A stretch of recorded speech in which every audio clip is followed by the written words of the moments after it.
News, entertainment, or your own views from all over our great nation. We're here to kick off your day with a smile. And the national media should be reflecting and reporting what's happening here. You will notice the northwestern accents. Whether you're with us on TV, radio, or online, every morning, it's breakfast from 6 a.m. Hope you can join us. Join us for Ministry of Defence, the comedy panel show that's just like the news, in that the left fights the right and it doesn't really seem to matter who wins. We cover the big stories. It was in fact a troop of baboons and not angry vegans. I like that. And the really important stories. Fat naked cow gets stuck in swimming pool. It's a headline in a lot of local newspapers. Yeah. We're on the same team, Nick. Yeah, but I'm just helping you. Join us for Ministry of Defence, Saturday nights, 8 o'clock on GB News. I'm Dan Wootton. Join me Monday to Thursday from 9 to 11 for the feistiest and most fun news debate on TV, where free speech reigns. I'll bring you a sharp take on the day's biggest stories, bombshell newsmaker interviews, and A-list guests. And I guarantee you, no spin, no bias, no censorship, and no reason to go to bed. That's Dan Wootton tonight, Monday to Thursdays from 9 on GB News.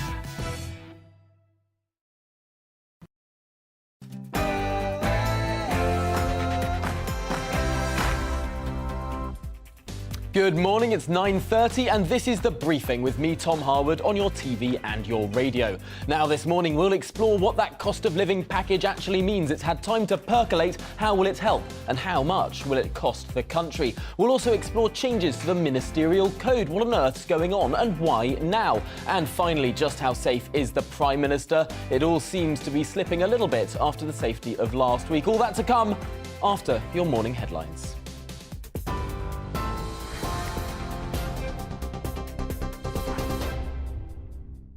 A very good morning. It's 9:30. I'm Rosie Wright, keeping you up to date on GB News. Now, the organisers of the Champions League final are meeting in Paris to discuss the violent scenes outside of the stadium over the weekend, where English fans were tear-gassed by French police on Saturday. The UK's Culture Secretary Nadine Dorries has urged the Union of European Football Associations to launch a formal investigation into what went wrong. The Prime Minister is reportedly looking for ways to appease Conservative rebels as the number of MPs calling for a no-confidence vote rises. It follows fresh allegations of a second gathering on the evening of Boris Johnson's 56th birthday in June 2020.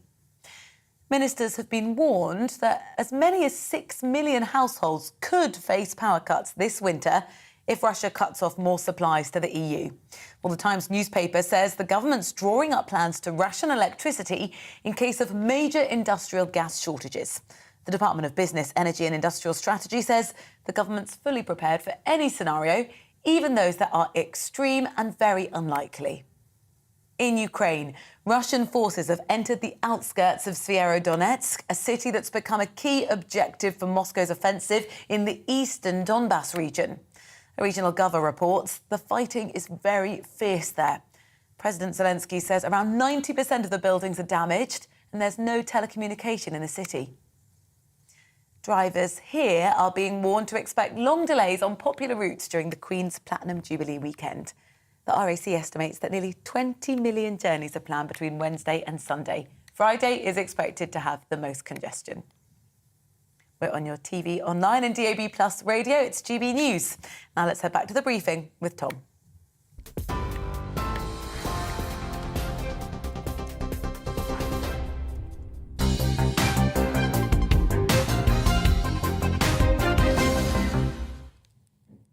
A very good morning, it's 9:33 and this is The Briefing with me, Tom Harwood, on your TV and your radio. Now first this morning, Chancellor Rishi Sunak has faced months of pressure over the cost of living crisis, announcing a hefty £15 billion package, imposing an "I can't believe it's not a windfall tax on energy companies. Households will receive hundreds of pounds, yet the energy levy on those company profits raises just £5 billion, 1/3 of all of that extra cash. And the Treasury is being tricky with regard to the rest of the money, the £10 billion. Where on earth is that coming from? Some worry unfunded spending could be inflationary in and of itself, and others are complaining that even the £15 billion being spent will do little to help those who are struggling. So now it has had some time to percolate in the days, of course, since that announcement. Let's explore what this package actually means. Joining me now is Andy Meyer, the CEO and energy analyst at the Institute of Economic Affairs. Welcome to the programme, Andy. It does seem to be that there was very little the government could do in terms of the actual problem, the supply side of the problem, and so alleviating how people may be able to afford energy was just about the only thing they could have done. How do you rate them out of 10? Oh, very, very low indeed. I mean, just on your first point, clearly, if you want to help on the supply side, the one thing that you don't do is put a tax on things. So all that's happened there is it's become more expensive to drill oil and gas in the North Sea. And the result of that is that there will be less drilling of oil and gas in the North Sea, which medium to long term will mean that prices of those things, domestically at least, are higher, and we'll be importing more of those things in the longer term. So it's an utter disaster from the point of view of the one thing that is causing this crisis worldwide. Where I agree with you is you have to do something about the impact, particularly on the most vulnerable and those who are potentially at the borderline. Now there, the package has done two things. One, it's done targeted welfare, about £1,200 for those most in need. And the other part of the package is about £400 off everybody else, which hopefully does something about the cliff edge. Now, I appreciate that there have been some grumblings from various groups about whether or not those have been well targeted enough. Clearly, it's a disproportionate impact on different groups of people. The IFS today, for example, looked at that and said, OK, for some people, it's only a 5% benefit versus others about 17%. But that really isn't something the government can finely tune. This is an absolute increase in the cost of living because energy prices have gone up absolutely, and you're not going to be able to create a perfectly fair remedy for that for absolutely everybody. So that's the package as a whole. In respect to the inflation element to it, well, inflation is fundamentally a monetary phenomena. So the aggregate level of inflation across the economy is only going to go up if the volume of money goes up. What inflation does at a more nuanced level is increase the price of goods, and here increase the price of energy relative to everything else. So the things you want to spend your money on, like a nice TV or a holiday, or if you're at the bottom end of the income spectrum, just getting the food on the table, you've got less money to do that. So inflation should be understood in that way, not just about the ticket prices that you're paying. And indeed, the unfunded element of this commitment, of course, £5 billion raised through that sort of slightly populist call for a windfall tax, although the Chancellor does try and explain or try and differentiate his version of a windfall tax from the Labour one by saying there are caveats if those companies do wish to invest. There's a sort of super deduction for those companies where they will be able to write off that extra tax. But I suppose looking at the other £10 billion, where on earth are they getting it from? Well, that's a great question, but don't forget there are going to be windfall tax revenues across the economy, so we can't say precisely at this point whether or not the government is going to be getting it from existing sources of funding, simply because, say, VAT goes up, or they'll be doing it by printing money, that would be inflationary, or they'll be doing it by borrowing it from future generations, which again would be inflationary, at least in the short term. So I just want to pick you up, though, on that first bit, the $5 billion. That can't be true. If we look at the numbers, we know that this is a 10-month year, so the most that could come out of that tax increase is about $4 billion. And we also know that the government has said there's going to be no investment impact. Well, if there's no investment impact, then it's not going to be $4 billion. That's going to be offset by about 91% they claimed, although that's not really the full picture with that particular part of the tax. And so it's either going to be the case they're going to get some money from the oil and gas companies and a lot of investment, or they're going to get a lot of money from the oil and gas companies now, no investment, and then a lot less money in future. So the whole thing is a bit of a shambles and a real headline-chasing policy that they should never have considered.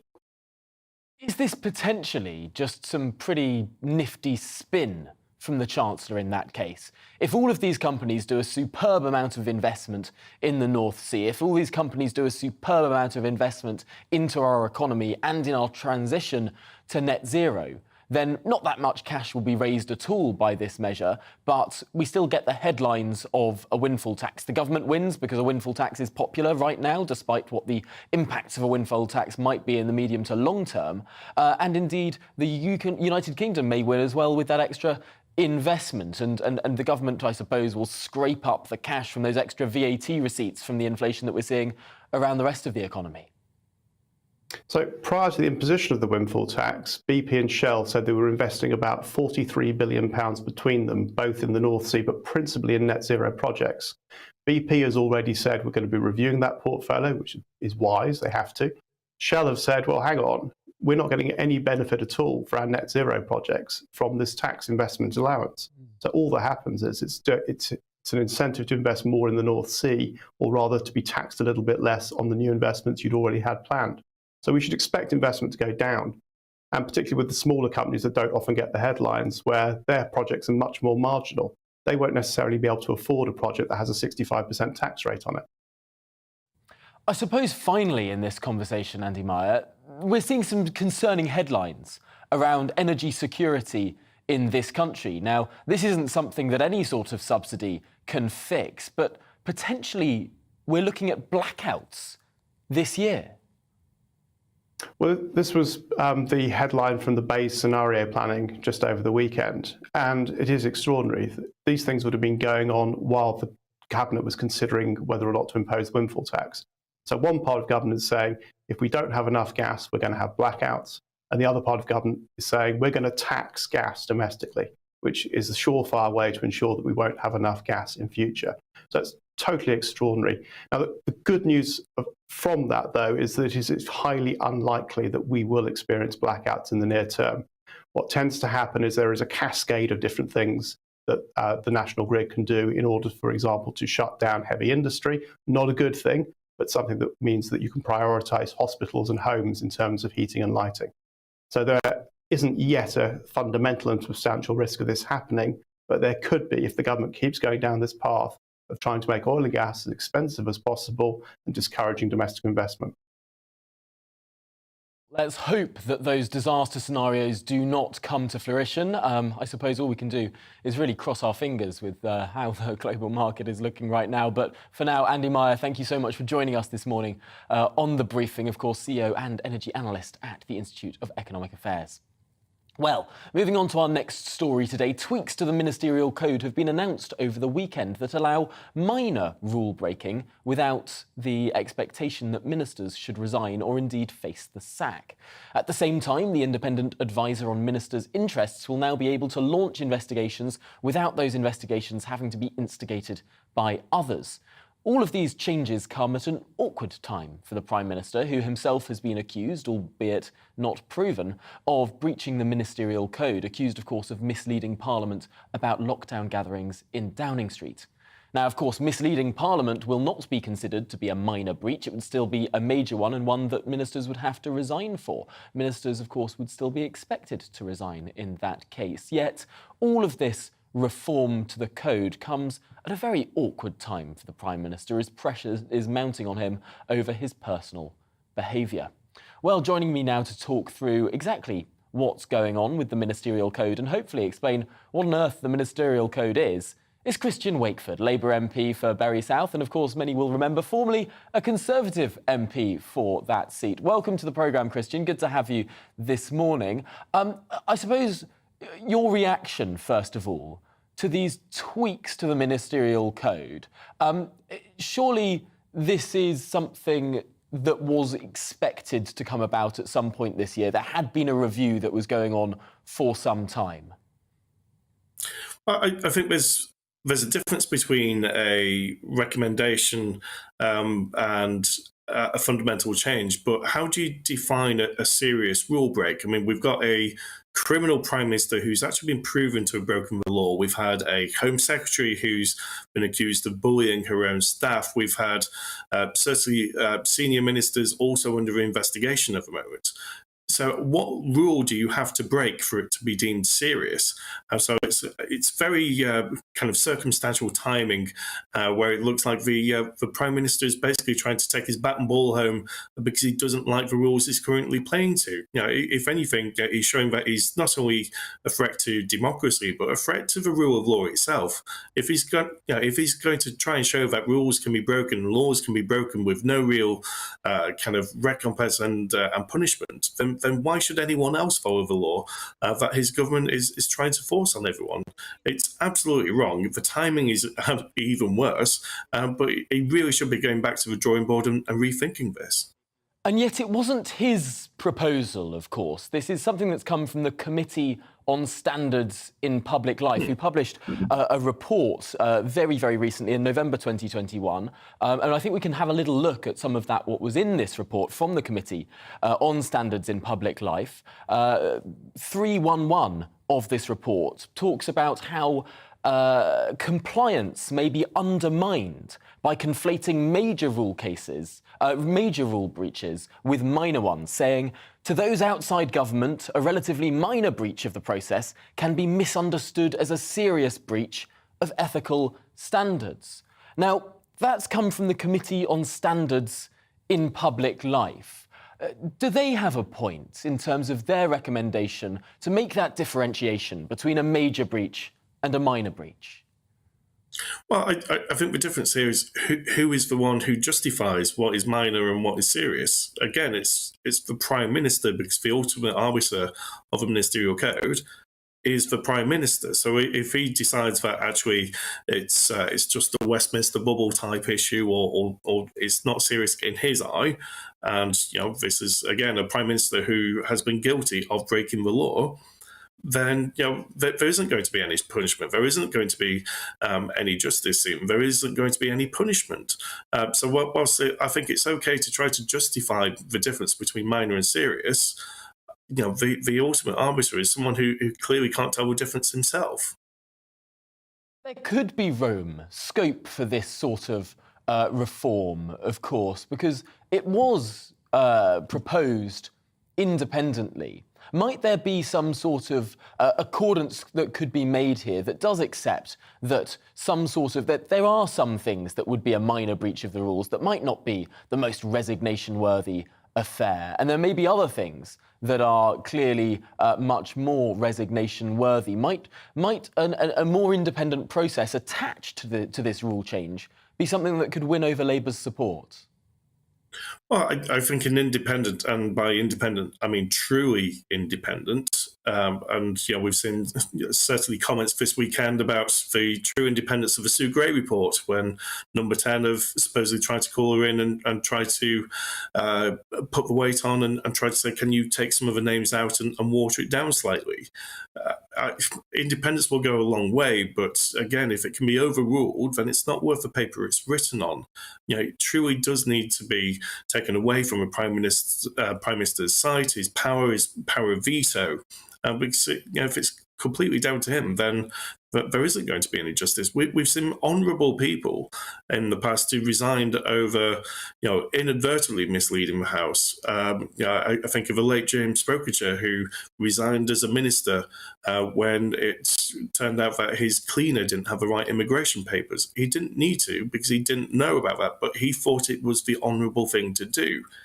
We now have a culture in Number 10 and in government where actually, whether it's a minor break or a serious break, there is no punishment, there is no justification. It can be overruled. Even senior civil servants can get away with breaking the law or instigating these law-breaking parties. It's just not worth the paper it's written on under Boris Johnson's power. Now, you spoke about those alleged leanings on, those meetings between some of the Prime Minister's office and some of Sue Gray's team. Now, none of that was to change anything about the Prime Minister, but there was allegedly the argument that civil servants' names should not be included in that report. Do you think that was improper? Should more civil servants' names have appeared in that report? I think any untoward pressure that was put on Sue Gray, it was highly inappropriate and certainly tries to erode the notion that the report itself was independent. If it was, they wouldn't have been trying to make any amendments to it. So it does raise quite a few questions. There are further questions about parties that supposedly haven't been investigated, either by the Met or by Sue Gray herself, which suggests again that Number 10 isn't truly forthcoming with a lot of this information. It does reek that of a lot of attempts at cover-up, really. A bit worrying if we try and pursue a trial by media of these politicians. Of course, the Met Police spent months investigating that whole affair, and the acting head of the Met Police said just last week that there was no evidence that the Prime Minister himself was a serial rule breaker, although that's not to say that other individuals within Downing Street did not behave as properly as they might have done. Is the problem here to some extent that all of these issues get conflated in the minds of the media, all these different stories bubble together, and then there's an impression that one individual is a serial rule breaker when a pretty rigorous investigation finds that not to be the case? Well, I think a lot of people would disagree with that, Tom. When we're hearing that, it can only be investigated so far because senior officials weren't actually responding to the questionnaires. Again, that raises further questions. But when we know there have been law-breaking parties, the Prime Minister himself was there and raising a glass and partaking in the party. And we're seeing a couple of the pictures now. But when we're having shots on some of the tables, then that clearly suggests that actually that it was much more than serial offenders of one or two people. It was a fundamental culture that was going through the heart of Number 10, the heart of government and the heart of democracy. My constituents are furious about it. There are many people throughout the country who are absolutely furious about it, the one rule for them and one rule for us notion. And it absolutely needs to change. And that can only change with Boris Johnson leaving. Now, Christian, I'm afraid we are running to the end of this conversation, but just before I let you go, I have to ask you a question on one issue that is not exactly the most major issue in the world, but is something that will make some people a little bit happier. Weights and measures. Should people be able to buy a pint of something other than beer or milk without it having also to be advertised in litres? Well, I'm more than happy to stay ordering a pint of beer, and the next time I see you in Strangers, Tom, I'm sure I'll offer you one as well. Well, that's a very kind offer, one which I will take you up upon. Christian Wakeford, thank you so much for joining us on the briefing this morning. Really appreciate your time. Well, now let's talk about Boris Johnson's position in a greater sense of detail. He's facing, of course, more pressure over that Partygate scandal. Reports suggest that officials had attempted to dilute Sue Gray's report, albeit over civil servants rather than elected politicians. And of course, Boris Johnson has faced a few more MPs stepping forward, suggesting that they have sent letters to the office of Sir Graham Brady, that elusive process by which a leadership vote may be called. Just how safe is the Prime Minister amongst his MPs now? Well, joining me is political commentator Ian McWhirter. Thanks for coming on this morning, Ian. Really appreciate your time. I suppose the Prime Minister seemed, to all senses of analysis, in the middle of last week, in the immediate wake of Sue Gray, he seemed safer. However, over the weekend, there's been one or two more MPs dripping out saying that actually the Prime Minister has lost their support. Where do you gauge how safe the Prime Minister is this morning? Well, he's safe, clearly, for the time being. I mean, if they reach the 54 number of letters to the 1922 committee to precipitate a leadership election, I think he would still, no confidence motion in the House, he would still win it because the Tories don't have an alternative. Much as they may dislike Boris Johnson's personal demeanour and what's been happening in Number 10, you really need to have a credible alternative leader before you would ignite, the nuclear device of a confidence motion. So I don't think he's in any greater risk now from this. There are other matters which are far more important. I mean, the cost of living crisis, despite this remarkable grant system from the government about energy costs. A cost of living crisis is going to hit Britain this winter. There will almost certainly be a recession.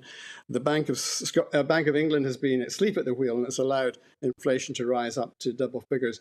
I don't think any government can sustain that. And we saw that in the 1970s. No political leader, I don't think, no prime minister can sustain that. So I think Partygate will be quickly forgotten once we get into the real difficulties of an economic crisis.